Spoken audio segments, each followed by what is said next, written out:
Bienvenue dans cette session d'information. Éliminatoire Coupe du Monde Qatar 2022, c'est ce jeudi 10 novembre que l'équipe nationale de la République démocratique du Congo joue sa 5e journée contre l'équipe de la Tanzanie. Info Plus, l'information c'est nous.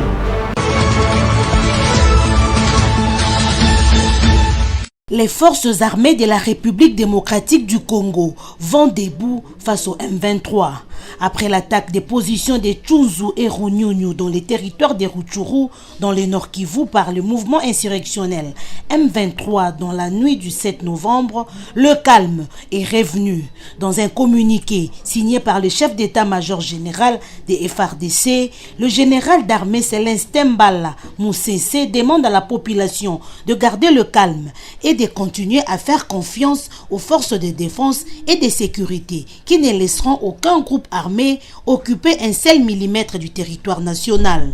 Cette attaque intervient alors que la République s'est engagée dans la phase de mutualisation de forces avec les pays voisins pour la normalisation de relations en vue d'améliorer la situation sécuritaire dans la sous-région pour une paix durable et un développement harmonieux de la RDC. Cette situation fait suite à celle du 12 et 21 juillet 2020 quand le même mouvement avait attaqué plusieurs villages, sans oublier ce qui s'est passé en début du mois à Bukavu, dans le sud Kivu. L'avion présidentiel Gulfstream 4 a atterri sur le sol congolais le mardi 9 novembre en début de soirée sous l'œil vigilant du directeur de cabinet du chef de l'État Guilain Nyembo et les coordonnateurs de la RVA John Numbi qui ont travaillé dans l'ombre pour arriver à ces résultats. L'honneur du pays a été restauré et la flotte officielle enrichie par cet avion. Recevant officiellement le clé du G4 9SCGC, le directeur de cabinet du chef de l'État s'est félicité de la décision présidentielle de récupérer tout le patrimoine de l'État qui se trouve dans un état d'abandon. Pour la petite histoire, cela faisait près de 6 ans que cette machine volante présidentielle battant pavillon congolais était clouée en Espagne pour insolvabilité. L'affaire remonte à 2016 quand le gouvernement envoie pour entretien en Espagne cet aéronef de la présidence cloué au sol par l'autorité d'aviation civile pour non-respect de normes techniques d'entretien telles que voulues par le fabricant Eloasi. Ainsi, depuis cette époque, rien n'a été fait dans le sens d'honorer le facture d'entretien. Bien au contraire, les factures se sont accumulées, jetant un discrédit sur l'État congolais. D'où l'affaire avait fait grand bruit dans l'espace aérien européen et de mesures drastiques étaient déjà envisagées.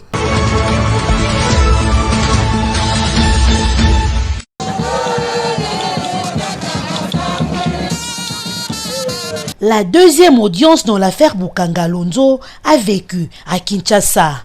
La Cour est d'avis que l'action civile, tout comme l'intervention volontaire, tout comme la construction des parties civiles sont interdites devant la Cour des séances.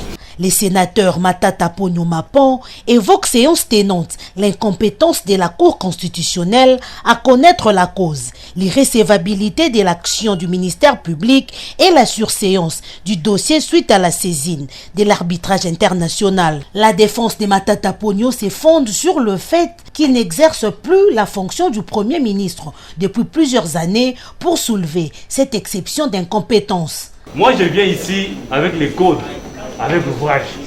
Je ne viens pas citer les choses de manière lapidaire, votre honneur. Maître Chebel est dans l'analyse de la note d'observation faite par le bâtonnier national Matali Wamba. Il dit ceci, je suis à la page 48. Les pourvois en cassation formés par Mukendi et consorts n'étaient point un incident de procédure, mais plutôt une voie de recours extraordinaire, exercée dans les conditions expliquées précédemment. Ce qui demeure certain est que la loi est muette sur la possibilité d'intervenir des tiers en cassation. Monsieur le Président, est-ce que nous devons continuer les débats là-dessus? Le procureur prend la parole, il pose les prémices, mais il tombe, il conclut, vous dit, écoutez, Bien que là n'a rien prévu, il y a les pactes internationaux. Mais non, Monsieur le Président. Parce qu'on vous dit ce qui n'est pas interdit est permis. Ce n'est pas en droit pénal. En droit pénal, tout ce qui doit être appliqué doit être prévu. Le Premier ministre honoraire comparait, disons-les, en homme libre avec les deux autres prévenus dont la haute cour soupçonne d'avoir détourné plus de 200 millions de dollars américains de fonds publics destinés au parc agro-industriel de Bukangalonzo à 250 km au sud-est de Kinshasa. L'affaire est prise en délibéré. La Cour constitutionnelle va se prononcer dans 8 jours. Les avocats de la défense ont 48 heures pour déposer les éléments nécessaires à la Cour. Le gouvernement provincial de transport tient à améliorer son secteur. Pour ce faire, toute moto circulant la ville province de Kinshasa doit avoir une plaque d'immatriculation. Cette opération a double objectif, permettre aux motocyclistes d'être en ordre avec l'État et avec eux-mêmes. Un moratoire de 45 jours est accordé à ces derniers, faute de quoi il y aura des sanctions graves. Une décision saluée par l'association de motocyclistes Anamo et Anatrad. Nous, les motocyclistes, nous sommes prêts à payer ça. Nous sommes prêts à payer ça, mais dans les conditions de donner le temps aux motocyclistes de se préparer. Il a donné 45 jours. Je l'applaudis parce que c'est un ministre qui est proche de sa population, qui est aussi proche des responsables des motocyclistes que je fais partie. La raison pour laquelle nous allons sensibiliser nos membres, oui, mais à condition que la tracasserie qui sont sur le terrain. Quand je vous parle, les agents de la police de circulation routière arrêtent nos membres, les agents de transport arrêtent nos membres. Or, nous sommes là pour intervenir l'intérêt aussi de nos membres. Comme on a donné 45 jours, nous pouvons même plaider pour que ça soit 60 jours. Pourquoi pas dire 90 jours? Ça dépend de la volonté de nos membres quand ils vont nous secouer de dire, demander à l'État congolais, l'État qu'on est intermédiaire, nous devons encore faire recours. La raison pour laquelle nous disons, nous acceptons oui aux plaques d'immatriculation, mais nous disons non aux tracasseries. Nous avons voulu à ce que nous finissions avec tous ces malfaiteurs, tous ces voleurs. C'est pour cela que nous demandons à tous nos membres acquis au changement, le motocycliste de la République de Ouéwa, que tout le monde, chacun dans son coin, dans le parking, partout où vous trouvez, allez-y vite, achetez votre plaque d'immatriculation. Lorsque vous aurez votre plaque d'immatriculation, nous croyons bien que nous cesserons bien avec tous les antivaleurs, tous les mauvais motocyclistes qui ont infiltré notre secteur pour nous causer du tort.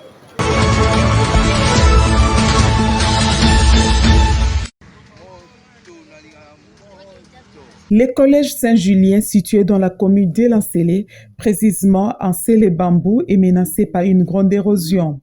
Cet établissement de l'État risque de disparaître si l'on y prend garde. Les bâtiments administratifs vivent déjà sous les coups de cette érosion qui va bientôt l'emporter avec quelques salles de classe. Chaque jour, les administratifs déménagent, c'est-à-dire ils changent de bureau, fuyant ces dangers qui les guettent d'une façon permanente. L'un des enseignants, Wendo Totila, lance un cri d'alarme. Une érosion qui est venue menacer notre salle bâtiment. Alors nous demandons l'aide, nous lançons notre cri d'alarme au gouvernement de venir nous porter secours. Sinon, ça ne va pas. Voyez, même des élèves ne parviennent même pas à entrer dans le salle de classe. Pourquoi ils ont peur? La salle peut s'écrouler. Alors, voyez, le travail que nous sommes en train de faire, ça ne suffit pas. Nous ne sommes pas à mesure même d'enterrer cette érosion. La raison pour laquelle nous demandons l'aide au gouvernement qui est capable, qui a des moyens. Sinon, nos enfants resteront toujours à la maison. Les parents même ont peur d'envoyer leurs enfants pour venir fréquenter cette école. Sinon, on peut perdre et les enfants, voire même les enseignants. Les élèves ne savent pas à quel sens se vouer car leur vie scolaire est dans l'insécurité. On demande juste le soutien seulement. On a juste besoin de soutien pour nous soutenir. C'est quelque chose du genre qu'on veut juste le soutien. Vraiment, je demande demande à vous demander seulement de nous soutenir. Espérons que l'autorité compétente ne fera pas sourde oreille.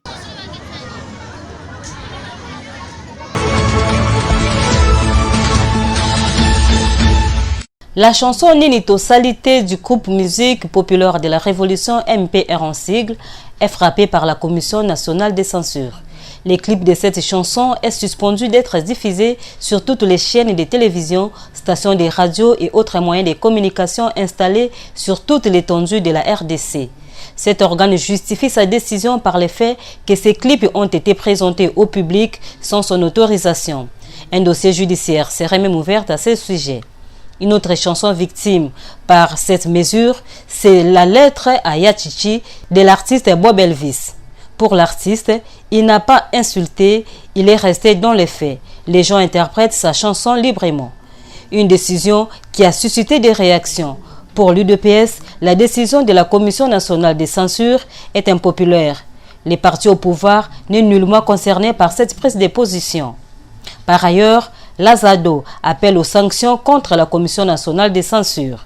De son côté, le gouvernement congolais a un regard positif pour ces chansons des jeunes qui ont exposé des faits réels, signalant que cette suspension pourrait être levée après l'audition des auteurs. C'est ce jeudi 10 novembre à 16h, heure de Kinshasa, que les léopards de la République démocratique du Congo vont jouer leur qualification au Mondial 2022 au Qatar. Face au Taïfa de la Tanzanie, les poulains du coach Hector Cooper n'ont pas droit à l'erreur, a signalé l'entraîneur de l'équipe nationale congolaise lors de la conférence de presse d'avant-match. Les plans, je ne peux pas dire ça ici. Abiertamente, C'est-à-dire, nosotros estamos planificando una manera, nous planifions d'une manière, como siempre digo, primero es, comme chaque fois je dis, premièrement, es mi equipo, c'est mon équipe. Y teniendo en cuenta también cosas de Tanzania. Et aussi, nous avons dans notre tête les choses aussi de Tanzanie. Pero repito, lo más importante es lo que hagamos nosotros. Je répète, le plus important c'est ce que nous faisons. En el fútbol siempre tiene que haber un plan A y un plan B. Et dans le football, il doit toujours avoir le plan A et le plan B. Faisant partie de la délégation congolaise à Dar es Salaam, l'attaquant des Léopards, Dieu merci Mbokani, et coach Hector n'ont pas manqué de signifier l'importance de cette rencontre. Pour moi, avec le groupe, ça se passe très bien. Parce que ça fait longtemps, moi je suis à l'équipe nationale. Il y a de bonnes ambiances avec tous les groupes. Je crois que c'est comme la famille. Et voilà. Avec la nouvelle coach, on sait très bien comment on va parler avec les joueurs. C'est le plus important qu'on soit ensemble à nous tous. Parce que c'est comme la famille. Et voilà, pour moi, je suis plus à l'équipe nationale. Dans mon rôle, c'est pour encadrer tous les joueurs qui viennent. Voilà, c'est ça.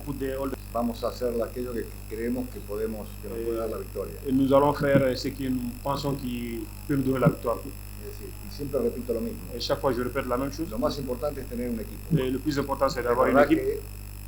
Tener otros jugadores que han podido viajar, que en otro momento no han podido viajar. On avait d'autres joueurs qui devaient venir et qui n'ont pas pu venir. Pero la idea concreta va a ser la de hacer aquellas cosas que creemos que te van a servir para ganar. L'idée concrète, c'est ce que nous allons préparer et que nous pensons ce qui peut nous donner la victoire. Le souhait de tous les Congolais est de voir les Léopards aller jusqu'au bout de la compétition. Les saluts en travers les noms de Jésus-Christ. Nous avons besoin de Christ dans notre vie. Tel est le message de l'évêque Godé Mongengo, pasteur responsable de l'église Les Rachetés du Christ. Tu peux l'invoquer, bien-aimé. Si tu n'as pas encore reçu Jésus-Christ, je m'adresse à toi, mon frère, ma soeur, monsieur et madame, monsieur le directeur, inspecteur, ami, bien-aimé, je t'invite à invoquer Jésus-Christ dans ta vie. Peut-être que tu as passé tout le temps à aller derrière les charlatans, derrière les sorciers. Tu as beaucoup fait confiance aux livres magiques, aux livres occultes. Bien aimé dans le Seigneur, il n'y a que la Bible qui parle de Jésus-Christ. Il y a beaucoup de livres à travers les morts. Mon frère, sans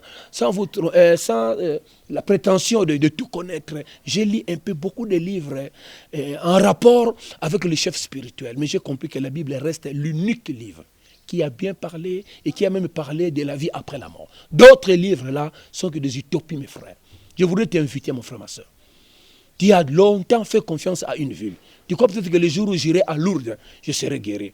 Peut-être le jour où j'arriverai à Jérusalem. Ce sont des expériences et on peut ne pas arriver là-bas. Nous ne sommes pas des religions où nous mettons notre foi en des villes. Que vous devez faire tel pèlerinage à tel ou à tel. Je m'épargne de dire ça. Non. Ce n'est pas dans notre foi. C'est dans notre foi, si tu crois dans ton cœur et que tu appelles Jésus-Christ, Dieu te donne la solution. De quelque endroit que tu te trouves, même en brousse, même dans un grand de pêcheurs là-bas, si tu cries, Jésus-Christ viendra. Pourquoi? Parce qu'il est toujours présent.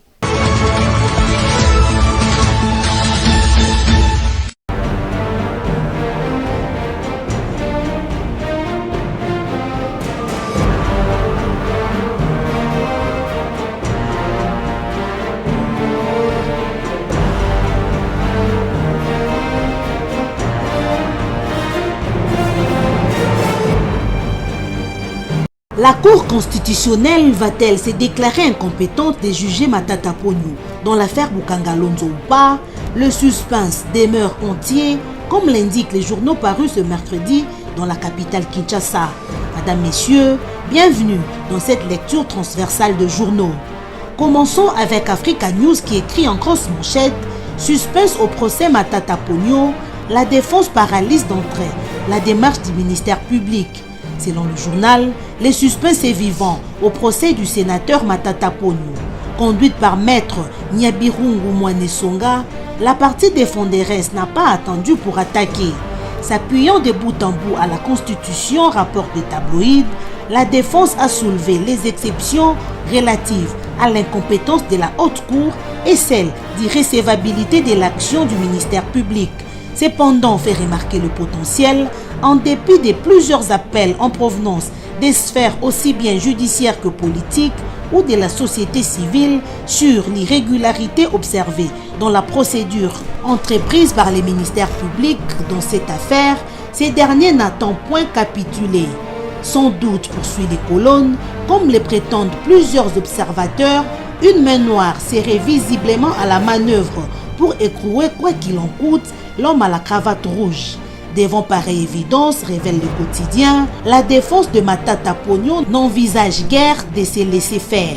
Pour ses avocats relayés par les confrères, dans une nation qui prône l'état de droit, seuls les droits dits en toute droiture doivent guider l'action de justice.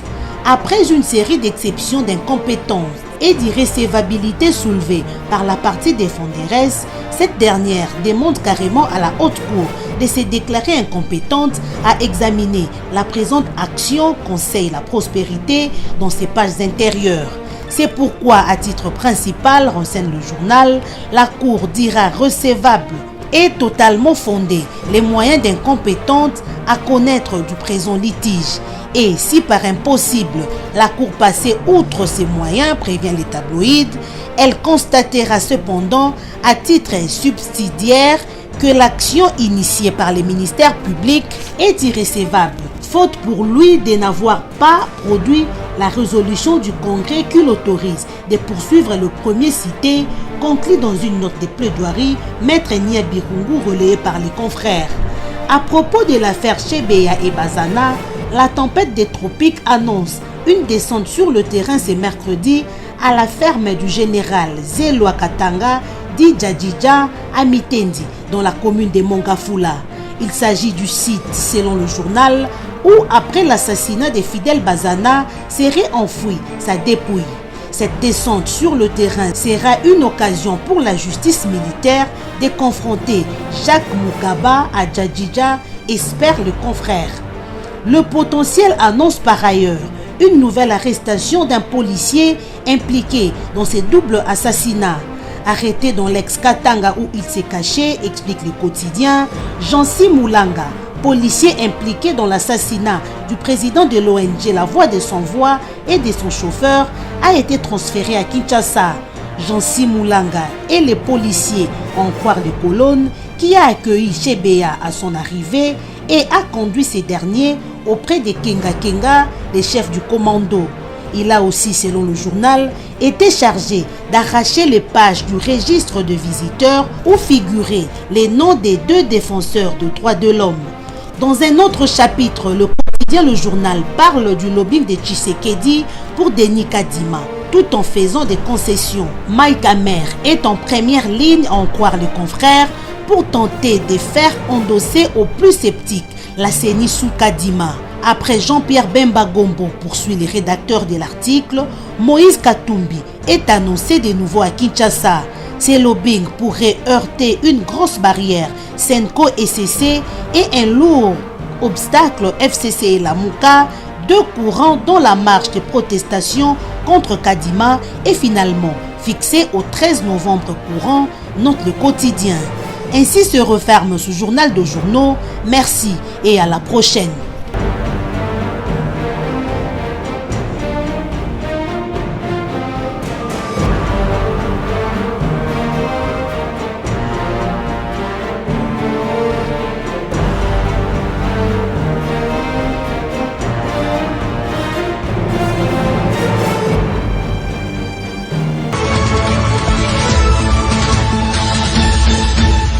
Éliminatoire Coupe du Monde Qatar 2022, c'est ce jeudi 10 novembre que l'équipe nationale de la République démocratique du Congo joue sa 5e journée contre l'équipe de la Tanzanie.